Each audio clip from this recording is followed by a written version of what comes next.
జై గురుదేవ్. ఓం శ్రీ సాయిరామ్. దివ్య ప్రేమ స్వరూపులారా, గురు సందేశంలో నిన్న మీరు పరిపూర్ణత్వం సాధ్యమేనా అనే అంశాన్ని గురించి తెలుసుకున్నారు. ఈరోజు వ్యవస్థలే అవరోధమా అనే అంశాన్ని గురించి తెలుసుకోబోతున్నారు. ఆధ్యాత్మిక మార్గం అనేది వినడానికి, తెలుసుకోవడానికి, బోధించడానికి, రచించడానికి చాలా ఆకర్షణీయంగా ఉంటుంది. కానీ నిజ జీవితంలో అది సాధ్యం కాదు. ఎందుకంటే అడుగడుగున ఎన్నో అవరోధాలు, అడ్డుగోడలు మనిషిని ఆ మార్గం వైపుకు పురోభివృద్ధి చెందకుండా నిరోధిస్తూ ఉంటాయి. అలా నిరోధించేటటువంటి అంశాల్లో కొన్ని వ్యవస్థలు ఉన్నాయి. ఆ వ్యవస్థలను గురించి ఈరోజు తెలుసుకుందాం. ఇంతకుముందు ఒకసారి 4 రకాల వ్యక్తులను గురించి ప్రస్తావించాను. ఒకసారి గుర్తుకు తెచ్చుకోండి. 1 ఆది మానవుడు, ఆటవిక మానవుడు, అనాగరిక మానవుడు. 2 అమాయకుడు. 3 ఆధునిక మానవుడు. 4 ఆధ్యాత్మికవేత్త. ఆటవిక మానవుడు, అనాగరిక మానవుడు దాదాపుగా కనుమరుగయ్యాడు. ఇప్పుడు సమాజంలో అమాయకుల యొక్క మోతాదు తగ్గుతుంది, మేధావుల యొక్క సంఖ్య పెరుగుతూ ఉంది.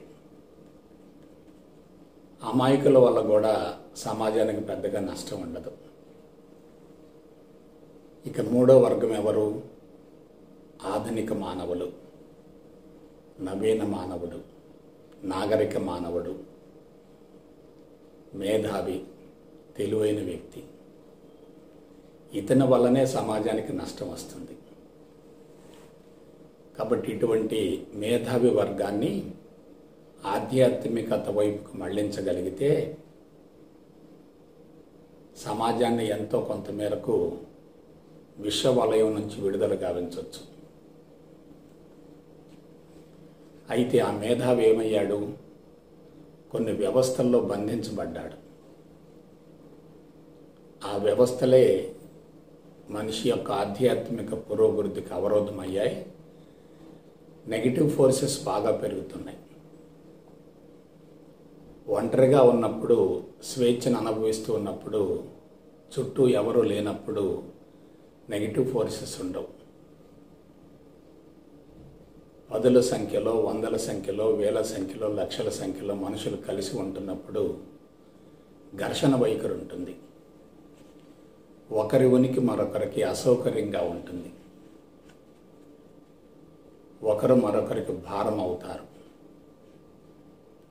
ఒకరి నుండి మరొకరికి వాసనా బీజాలు, ఆలోచన తరంగాలు వెళుతూ ఉంటాయి. ఇటువంటి పరిస్థితులలో మనిషిని ఆధ్యాత్మిక మార్గం వైపుకు పయనింపజేయటం అనేది సాధ్యం కాదు. అందుకే గమనించండి, ఆధ్యాత్మిక మార్గంలో పరిణతి చెందాలి అనుకున్నటువంటి వ్యక్తులందరూ కూడా ఏకాంత, ఒంటరి, ప్రశాంత, ప్రకృతిపరమైన స్థావరాలను ఎన్నుకుంటారు. క్రీస్తుకు పూర్వం 8000 సంవత్సరాల నాడు ఆధ్యాత్మిక మార్గం వెలుగులోకి వచ్చినప్పుడు భారతావని అంతటా కూడా అటువంటి స్థావరాలు విపరీతంగా ఉన్నాయి. అందుకే అటువంటి విలువైనటువంటి వేద విజ్ఞానం వెలుగులోకి వచ్చింది. ప్రస్తుతం ఆశ్రమాలు, కుటీరాలు, గురుకులాలు దాదాపుగా కనుమరుగయ్యాయి. ఒకవేళ ఉన్న అక్కడ కూడా జన సాంద్రత వలన ఒంటరి జీవితాన్ని గడిపే అవకాశం లేకుండా పోతుంది.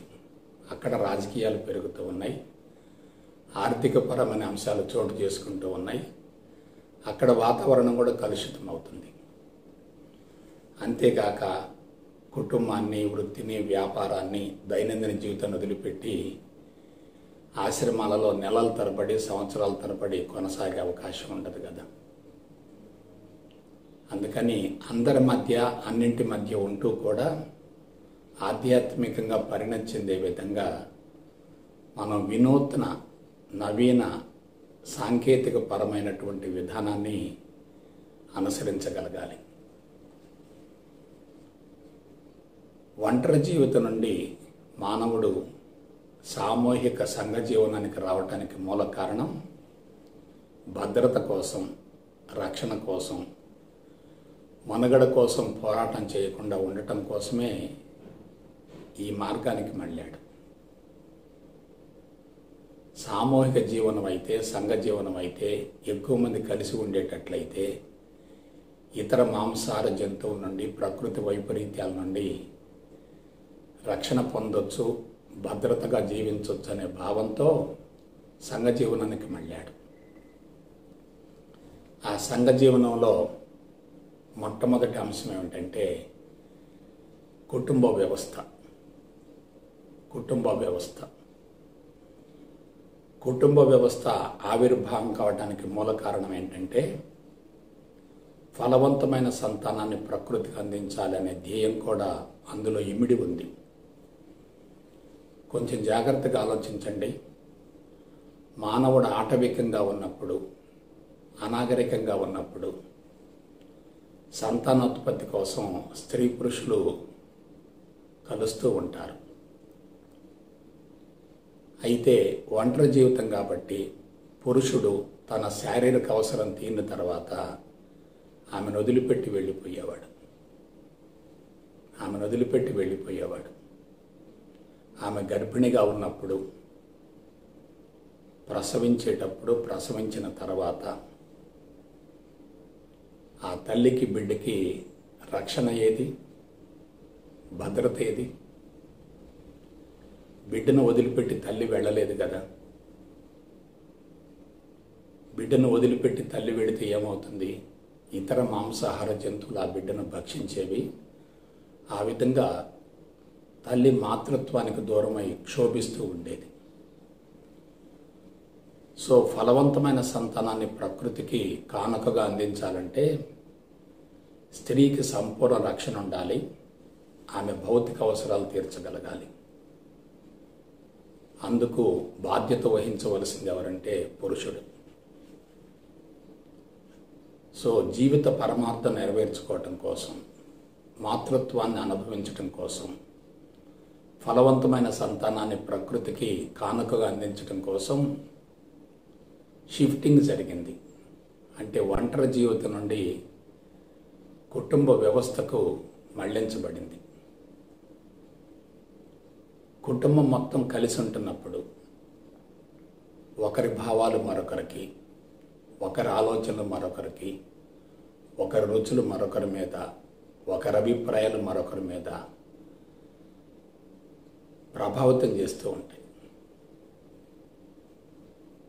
అవి పాజిటివ్ ఆలోచనలు అయితే కుటుంబం శక్తివంతంగా తయారవుతుంది. నెగిటివ్ ఆలోచనలు అయితే కుటుంబం బలహీనపడుతుంది. అప్పుడు వ్యవస్థే దెబ్బతింటుంది. కొంచెం జాగ్రత్తగా ఆలోచించండి. 16వ శతాబ్దం వరకు కుటుంబ వ్యవస్థ పవిత్రంగా కొనసాగింది, పటిష్టంగా కొనసాగింది, బలంగా కొనసాగింది. కుటుంబాలన్నీ కూడా ఆదర్శవంతంగా నిలిచాయి. ఎప్పుడైతే భౌతికవాదపు మత్తు పెరుగుతూ వచ్చిందో, పారిశ్రామిక ప్రగతి తారాస్థాయికి చేరిందో, చట్టపరమైనటువంటి అంశాలు ఆధిక్యతను సంతరించుకోవటం వలన కుటుంబ సభ్యుల మధ్య ఆత్మీయతలు, అనురాగాలు క్రమేపీ తగ్గుతూ వచ్చాయి. ఎప్పుడైతే కుటుంబ సభ్యుల మధ్య అనురాగాలు, ఆత్మీయతలు తగ్గుతూ వచ్చాయో, ఆర్థికపరమైనటువంటి అంశాల ఆధిక్యతను సంతరించుకున్నాయో, ఒకళ్ళ ఉనికి మరొకళ్ళకు అసౌకర్యంగా మారింది. ఒకప్పుడు కొంచెం జాగ్రత్తగా విశ్లేషించుకోండి, ఉమ్మడి కుటుంబాలు ఎక్కువగా ఉండేవి. తల్లిదండ్రులు బిడ్డల పట్ల బాధ్యత వహించేవాళ్ళు. బిడ్డలు కూడా తల్లిదండ్రులని కడతీర్చడానికి బాధ్యతగా వాళ్ళకి సేవ చేసేవాళ్ళు. తల్లిదండ్రులని ప్రత్యక్ష దైవాలుగా భావించేవారు. క్రమేపీ అవసరాలు పెరుగుతూ ఆర్థికపరమైనటువంటి అంశాలు ఆధిక్యతను సంతరించుకోవటం వల్ల, మనుగడ కోసం పోరాటం పెరగటం వల్ల తల్లిదండ్రులకి బిడ్డలు వాళ్ళ పోషణ భారంగా తయారైంది.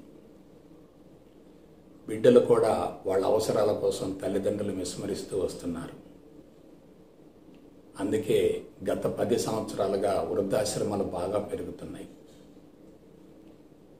ఒంటరి జీవితానికి భార్యాభర్త కలిసి ఉంటూ మిగతా వాళ్ళని దగ్గరకు రానేయటం లేదు. కొన్ని కుటుంబాల్లో 200 మంది 300 మంది కలిసి ఒకే చోట ఉమ్మడిగా జీవించేవాళ్ళు. ఇవాళ ఉమ్మడి జీవితానికి ఎవరు ఇష్టపడలేదు. ఏకాంత జీవితానికి, ఒంటరి జీవితానికే ప్రాధాన్యతనిస్తున్నారు. ఒక మాటలో చెప్పాలంటే కుటుంబ వ్యవస్థే కుళ్ళిపోయింది. ఏ కుటుంబ పోషణ కోసం తల్లిదండ్రులు అహర్నిశలు శ్రమిస్తున్నారో అటువంటి తల్లిదండ్రులను బిడ్డలు పోషించకపోతే, వాళ్ళ బాధ్యతను స్వీకరించకపోతే అంతిమ దశలో, వృద్ధాప్య దశలో ఆ తల్లిదండ్రుల పరిస్థితి ఏమిటి? ఇప్పుడు పరిస్థితి ఎలా తయారైందంటే ఎవరికి వారే యమునా తీరే అనే విధంగా తయారైంది. అవతల వ్యక్తి తనకి అసౌకర్యంగా ఉన్నాడు అనుకున్నప్పుడు ఆ వ్యక్తికి దూరంగా ఉండటం కోసం ప్రయత్నం చేస్తారు. ఆ వ్యక్తిని దూరం చేసుకోవటం కోసం ప్రయత్నం చేస్తారు. ఆ వ్యక్తి నుండి దూరంగా వెళ్ళటం కోసం ప్రయత్నం చేస్తారు. దీనికి మూల కారణం ఏమిటి? ఒకళ్ళు మరొకళ్ళకి ఇబ్బందికరంగా మారారు. కాబట్టి అటువంటి కుటుంబాల్లో ఉంటూ ఒకళ్ళు మరొకళ్ళకి అసౌకర్యంగా మారుతూ సాధన కొనసాగించడం వల్ల ఎటువంటి ప్రయోజనం ఉండదు. ఇంట్లో నెగిటివ్ వైబ్రేషన్స్ ఉన్నప్పుడు, ఇల్లు మొత్తం కలుషితమైనప్పుడు, మనోకాలుష్యం పుష్కలంగా ఉన్నప్పుడు సాధన ఎలా ఉంటుంది? ఇల్లు పవిత్రంగా ఉన్నప్పుడు, దేవాలయంగా ఉన్నప్పుడు, ఆనంద నిలయంగా ఉన్నప్పుడు, ప్రశాంత నిలయంగా ఉన్నప్పుడు, స్వర్గంగా ఉన్నప్పుడు ఇక సాధనతో పనేమిటి? కొంచెం జాగ్రత్తగా ఆలోచించండి. సో ఈ పరిణామంలో ఏమైంది? ఏ ఉద్దేశం కోసం అయితే కుటుంబ వ్యవస్థకు శ్రీకారం గావించబడిందో ఆ ఉద్దేశం నెరవేరడం లేదు. సమూలంగా వైఫల్యం చెందుతున్నారు. ఏ ఉద్దేశం కోసం ఒంటరి జీవితం నుండి మనిషి సామూహిక జీవితానికి వచ్చాడు? రక్షణ కోసం, భద్రత కోసం. కానీ వాళ్ళ కుటుంబాల్లో అది లేదు కదా. ఆస్తి కోసం, సంపద కోసం, డబ్బు కోసం తల్లిదండ్రులనే బిడ్డలు చంపుతున్నారు. ఆ బిడ్డల్ని పోషించడం తల్లిదండ్రులకి పెద్ద భారంగా మారింది. ఇద్దరు బిడ్డలను కని, పెంచి, పెద్ద చేసి, వాళ్ళకు చదువు చెప్పించి, వాళ్ళకు ఉద్యోగాలు వచ్చి, వివాహమై, సంతానం ప్రాప్తి కలిగి వాళ్ళ జీవితంలో స్థిరపడటం అనేది పెద్ద యజ్ఞంగా మారింది. కాబట్టి ఇప్పుడు ఆలోచించండి. ఇంట్లో ప్రశాంతత ఉంటేనే నీ ఒంట్లో ప్రశాంతత ఉంటుంది.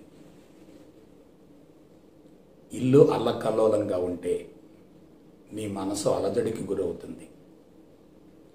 మనసు అలజడికి గురైనప్పుడు అక్కడ ఆధ్యాత్మికత ఎందుకుంటుంది? కాబట్టి మరొకసారి చెప్తున్నాను, సిద్ధాంతం బోధించడానికి, వివరించడానికి, తెలియజేయడానికి చాలా ఆకర్షణీయంగా ఉంటుంది. కానీ ప్రాక్టికల్గా సాధ్యం కాదు. అందుకే ఆధ్యాత్మికత కూడా బలహీనపడుతూ వచ్చింది. ఎందువల్ల?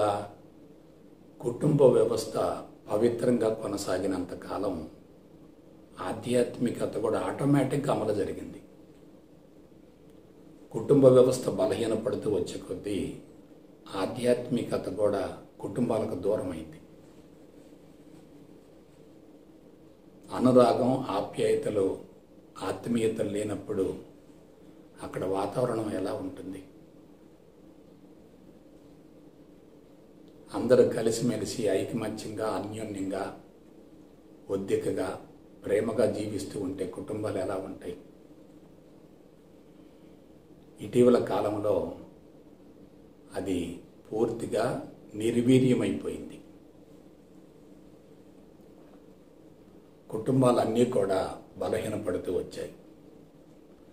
కుటుంబం సమాజంలో ఒక భాగం కదా. కుటుంబం బలహీనపడ్డప్పుడు సమాజం కూడా బలహీనపడుతుంది కదా. కాబట్టి ఆలోచించండి. మాతృత్వం కోసం, ఫలవంతమైన సంతానం కోసం, రక్షణ కోసం, భద్రత కోసం మానవుడు ఒంటరి జీవితాన్ని వదిలిపెట్టి స్వేచ్ఛను కోల్పోయినప్పటికీ, కుటుంబ వ్యవస్థకు శ్రీకారం గావించినప్పటికీ ఆ కుటుంబ వ్యవస్థ ఇవాళ పూర్తిగా బలహీనపడింది. కుటుంబ సభ్యుల మధ్య ప్రేమలు తగ్గిపోతున్నాయి, మోహబంధాలు పెరుగుతున్నాయి. ఒకళ్ళు మరొకళ్ళకి భారంగా తయారవుతున్నారు, అసౌకర్యంగా తయారవుతున్నారు. ఒక వ్యక్తి లేకుండా మరొక వ్యక్తి బ్రతకలేడు అనే పరిస్థితి ఏర్పడుతుంది. ఒక వ్యక్తి మరొక వ్యక్తికి ఇబ్బందికరంగా మారుతున్నాడు. అంటే 4 గోడల మధ్య కలిసిమెలిసి ఉంటున్నారు కానీ మనసులు మాత్రం మొక్కలవుతున్నాయి. దీనికి మూల కారణం ఏంటి? నేను 3 విషయాలు ప్రస్తావిస్తున్నాను. ఒకటి, ప్రధానమైనది డబ్బు. 2, ఒకళ్ళ మీద మరొకళ్ళ ఆధిపత్యం, పెత్తనం చెలాయించాలనుకోవటం. ఆ తదుపరి సెక్స్ పరమైనటువంటి భావనలు అతిగా ఉండటం, దానివల్ల ఒకళ్ళు మరొకళ్ళకి ఇబ్బందికరంగా మారటం. తల్లి తండ్రి ఇద్దరు కూడా అన్యోన్యంగా, ఆప్యాయంగా సెక్స్లో పాల్గొంటే బిడ్డలు ఎలా ఉంటారు? సంస్కారవంతులుగా ఉంటారు కదా. చెట్టును బట్టి విత్తనం కదా, విత్తనాన్ని బట్టే మొక్క కదా. కాబట్టి కుటుంబ వ్యవస్థ ఎప్పుడైతే బలహీనపడిందో, ఫలవంతమైన సంతానాన్ని సమాజానికి కానుకగా అందించాలనేటటువంటి లక్ష్యం, ఆశయం, పవిత్రమైన యజ్ఞం నెరవేరటం లేదు. అక్కడే అసంతృప్తి మొదలైంది. భార్యాభర్త కలిసిమెలిసి సంసార జీవితం చేయటానికి, మానసికంగా విభేదిస్తూ సంసార జీవితం కొనసాగించడానికి మధ్య ఎంత వ్యత్యాసం ఉంటుందో మీరు కొంచెం జాగ్రత్తగా ఆలోచించుకోండి. కాబట్టి తల్లిదండ్రుల మధ్య ఒద్దిక లేనప్పుడు పిల్లలు వాళ్ళతో సామరస్యంగా ఎలా ఉంటారు? కాబట్టి సహజీవనం, సామరస్యం, సహకారం, సహాయం, సమన్వయం, ఇటువంటి అంశాలు మొత్తం కూడా కనుమరుగవుతున్నాయి. మరొక మాటలో చెప్పాలంటే ధర్మం తగ్గిపోతుంది, అధర్మం పెరుగుతూ ఉంది. సెక్స్ కానీ, డబ్బు కానీ, అధికారం కానీ పవిత్రంగా ఉన్నప్పుడు, ధర్మంగా ఉన్నప్పుడు, పరిమితంగా ఉన్నప్పుడు ఔషధంలాగా పనిచేస్తాయి. ఎప్పుడైతే వాటి మోతాదు మించుతుందో అవే సమస్యగా మారతాయి. నాకు తెలిసినంత వరకు సమస్యలు లేని వ్యక్తి లేడు, సమస్య లేని కుటుంబం లేదు, సమస్య లేని ప్రాంతం లేదు, సమస్య లేనటువంటి రాష్ట్రం లేదు, సమస్య లేనటువంటి దేశం కూడా లేదు. కుటుంబాలలో ప్రశాంతత ఉంటేనే సమాజం ప్రశాంతంగా ఉంటుంది. కుటుంబాలు కుళ్ళిపోతూ ఉంటే దాని ప్రభావం సమాజం మీద పడుతుంది కదా. సమాజానికి అందమైన, ఆరోగ్యవంతమైన, సంస్కారవంతమైన, నైతిక విలువలతో కూడిన గొప్ప వ్యక్తిని మనం సమాజానికి కానుకగా అందిస్తే అంతకు మించినటువంటి ఉన్నతమైన సేవ మరొకటి ఏముంటుంది? అంతకు మించిన సేవ ఏముంటుందో నాకు చెప్పండి. మన బిడ్డల గురించి మనం ఆలోచిస్తున్నప్పుడు మనసు ఆనందంలో పొంగిపోవాలి. తల్లిదండ్రులకి బిడ్డల మధ్య సమన్వయం లేక వాళ్ళ ఉనికి తల్లిదండ్రులకు అసౌకర్యంగా ఉండి తల్లిదండ్రుల పోషణ బిడ్డలకు భారంగా మారినప్పుడు ఆ కుటుంబం యొక్క ప్రభావం సమాజమే తప్పనిసరిగా ఉంటుంది. మానవుడు సంఘజీవి. ఒక వ్యక్తి ప్రభావం మరొక వ్యక్తి మీద తప్పనిసరిగా ఉంటుంది. Human mind is nothing but infection అన్నారు. ఇదొక అంటువ్యాధి. ఒక బుట్టలో పండ్లున్నాయనుకోండి, ఒక పండు కుళ్ళిపోతే దాని ప్రభావం మిగతా పండు మీద పడుతుంది. కాబట్టి ఇప్పుడు అర్థమైందా? ఆటవిక మానవుడు ఎలా ఉన్నాడు, ఆధునిక మానవుడు ఎలా ఉన్నాడు, ఇద్దరి మధ్య తేడాను గమనించండి. కుటుంబ వ్యవస్థ ఏర్పాటు కావడంలో కొంత ఉపయోగం జరిగింది, కొంత మేలు జరిగింది. అది ప్రాథమికంగా జరిగింది, తాత్కాలికంగా జరిగింది. కానీ ఇప్పుడు ప్రపంచానికే తీవ్రమైనటువంటి నష్టం కలుగుతుంది. ఎంత ఎక్కువ మంది ఉంటే అంత మెంటల్ పొల్యూషన్ పెరుగుతుంది. కాబట్టి ఎక్కువ మంది కలిసి ఉండటానికి ఇష్టపడటం లేదు, ఉమ్మడి కుటుంబాన్ని ప్రోత్సహించడం లేదు. తల్లిదండ్రులకి బిడ్డలు భారంగా తయారయ్యారు. తల్లిదండ్రుల ప్రేమను బిడ్డలు పొందలేకపోతున్నారు. తల్లిదండ్రుల నుంచి ప్రేమను పొందలేకపోతే ఆ తల్లిదండ్రులకు తర్వాత జీవితంలో ప్రేమను ఎలా అందించగలుగుతారు? ప్రేమతో బిడ్డలను పెంచడం వేరు, ప్రేమతో బిడ్డలను పెంచడం వేరు. కోపంతో, చికాకుతోటి, మానసిక ఒత్తిడితోటి, మనోకాలుష్యంతో బిడ్డలను పెంచడం వేరు. తల్లిదండ్రులు బిడ్డలను సక్రమంగా పెంచితే ఆ బిడ్డలే తమకు ఆస్తి అవుతారు. తండ్రి బిడ్డకు పుష్కలంగా డబ్బులు ఇస్తే సరిపోతుంది అనుకుంటున్నాడు. తల్లి కడుపు నిండా ఆహారం పెడితే సరిపోతుంది అనుకుంటుంది. ఇద్దరు శత్రువులే. వాళ్ళకి ఏది అవసరమో అది అందించటం లేదు, ఏది ప్రమాదకరమో దాన్ని అందిస్తున్నారు. కాబట్టి బిడ్డలను పెంచే విధానంలో లోపం ఉంది. కాబట్టే బిడ్డలు వాళ్ళని ప్రేమించటం లేదు, గౌరవించటం లేదు, వాళ్ళ బాధ్యతను స్వీకరించటం లేదు, వాళ్ళకు సేవ చేయటం లేదు. మరొక విషయం, కుటుంబాన్ని సుఖంగా నడపాలి అనేటటువంటి ఒకే ఒక ఆలోచనే అతి ప్రమాదకరమైంది. ఇప్పుడు ఒక విషయం చెప్తున్నాను. ఇవాళ శరీరాలు పూర్తిగా బలహీనమై సుఖానికి అలవాటు పడటం వల్ల చుట్టూ వస్తు సంపద లేకుండా బ్రతకలేను అనే భావన పెరగటం వల్ల, ఆర్థిక పరమైన అంశాలే ప్రాధాన్యతను సంతరించుకోవటం వల్ల వ్యక్తుల మధ్య అనురాగాలు, ఆప్యాయతలు ఉండటం లేదు. ఎవరి శరీరం వాళ్ళకు భారంగా మారింది. మరొక వ్యక్తిని భరించే అవకాశం లేకుండా పోయింది. కష్టపడే వ్యక్తులు ఎంతమంది కలిసి ఉన్నా సరే వాళ్ళ శక్తి పెరుగుతుంది. సుఖపడే వ్యక్తులు ఎంతమంది కలిసి ఉంటే అంత శక్తి హరించుకుపోతుంది. ఎందుకంటే ఒకరి నుంచి మరొకళ్ళు ఆశిస్తారు,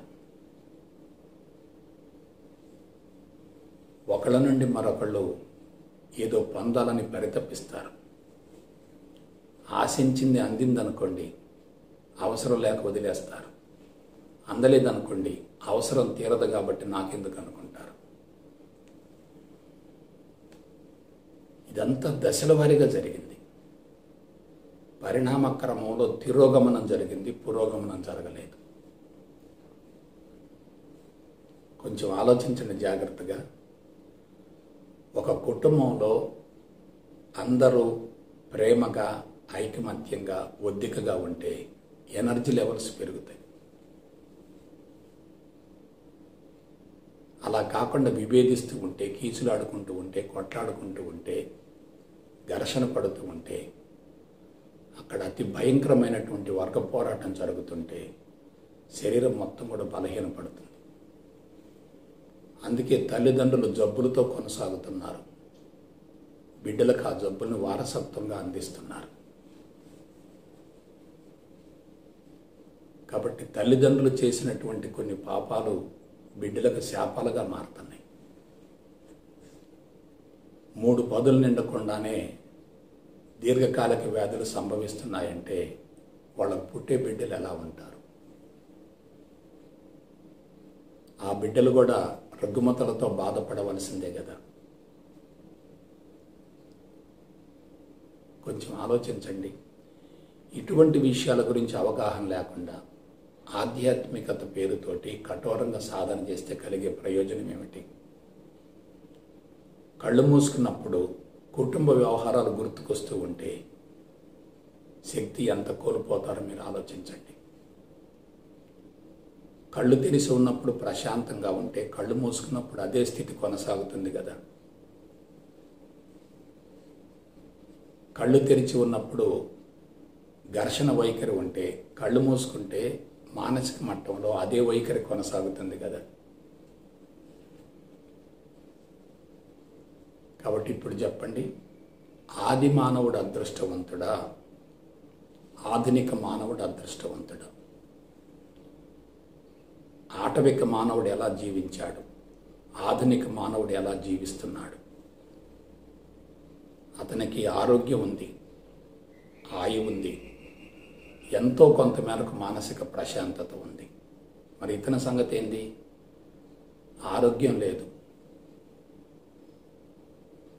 4 పదులు నిండకుండానే కొంతమంది బలవంతంగా మరణిస్తున్నారు. అలాగే మనసు అల్లకల్లోలంగా ఉంది. తుఫాను వచ్చినప్పుడు సముద్రంలో అలలు ఏ విధంగా అల్లకల్లోలంగా ఎగిసిపడతాయో మనసులు కూడా అలాగే ఉన్నాయి.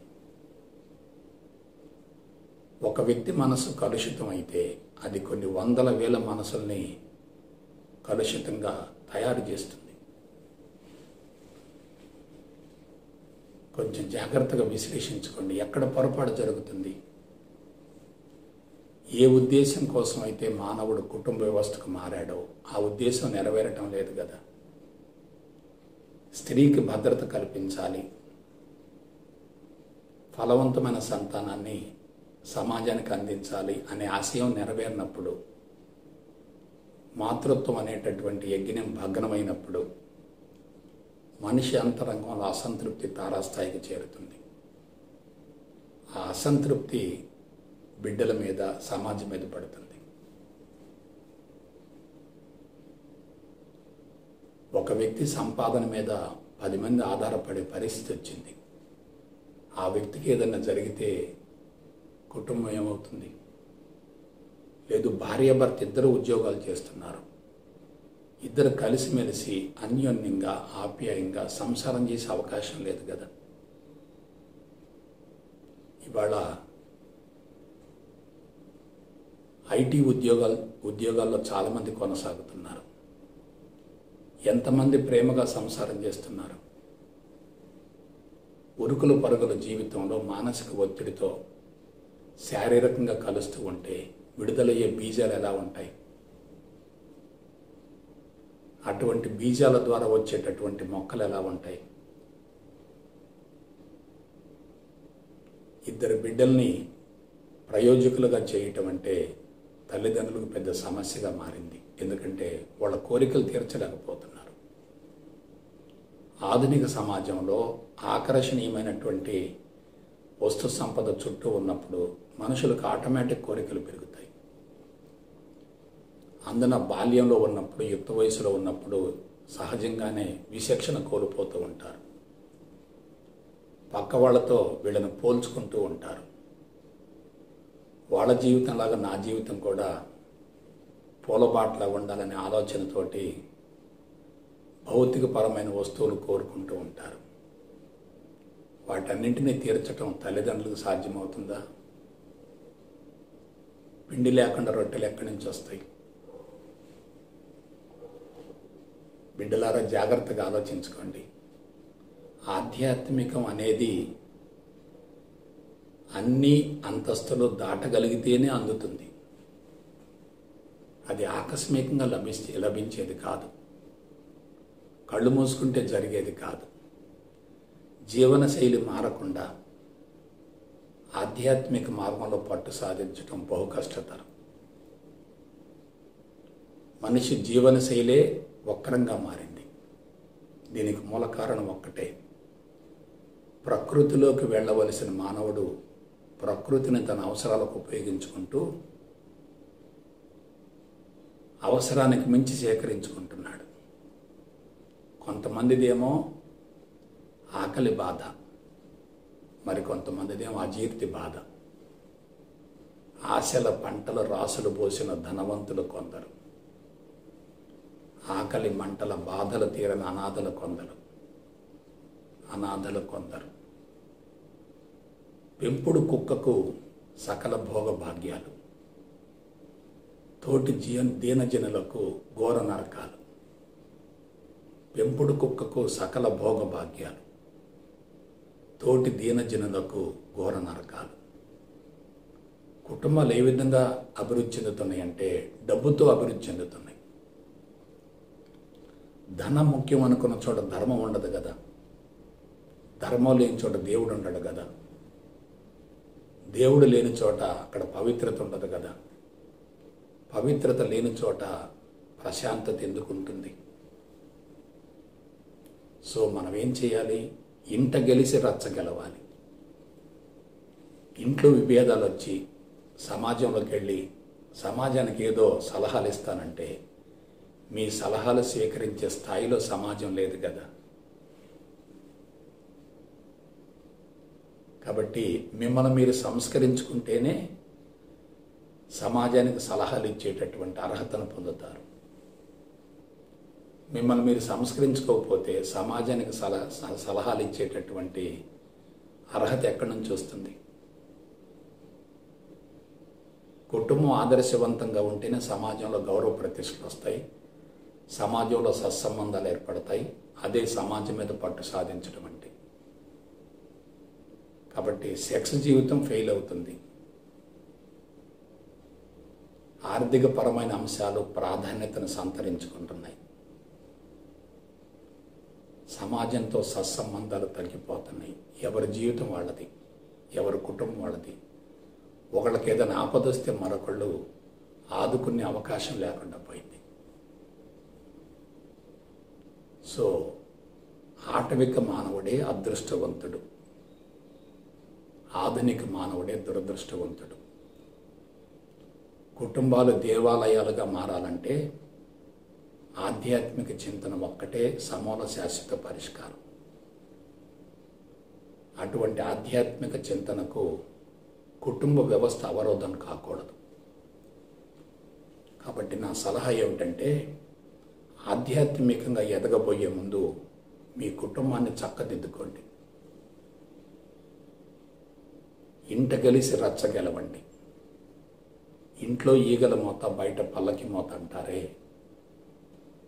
అది ప్రమాదకరం.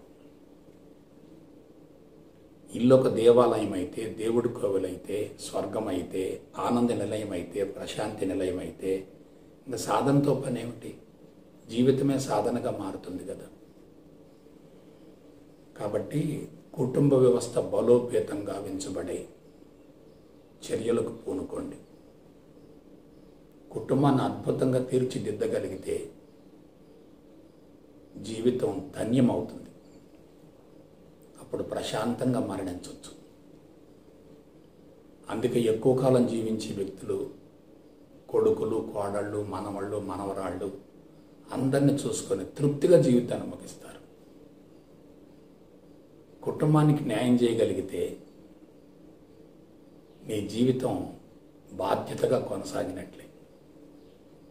కుటుంబానికి న్యాయం చేయలేకపోతే, కుటుంబ సభ్యుల నుంచి ప్రేమ, అనురాగం, ఆప్యాయతను పొందకపోతే నీలో అసంతృప్తి తారాస్థాయిలో ఉంటుంది. అదే బలవంతపు మరణం అవుతుంది. అటువంటి వ్యక్తులకే మరొక శరీరం కావాలి, మరొక జన్మ కావాలి. సో మూలం ఎక్కడుందో ఆలోచించుకోండి. ఆ మూలాలను సరిచేయండి. తర్వాత జీవితం నందనవనం అవుతుంది. కాబట్టి కుటుంబ వ్యవస్థను బలోపేతం చేసుకొని అందరూ కలిసిమెలిసి అన్యోన్యంగా, ఆప్యాయంగా, ఐకమత్యంగా జీవించే విధంగా చక్కటి ప్రణాళిక వేసుకొని ఆధ్యాత్మిక మార్గంలో పరిణతి చెందటం కోసం మీ వంతు ప్రయత్నం చేస్తారని మనస, వాచ, కర్మణ కోరుకుంటూ సెలవు తీసుకుంటా. జై గురుదేవ్, జై గురుదేవ్, జై గురుదేవ్.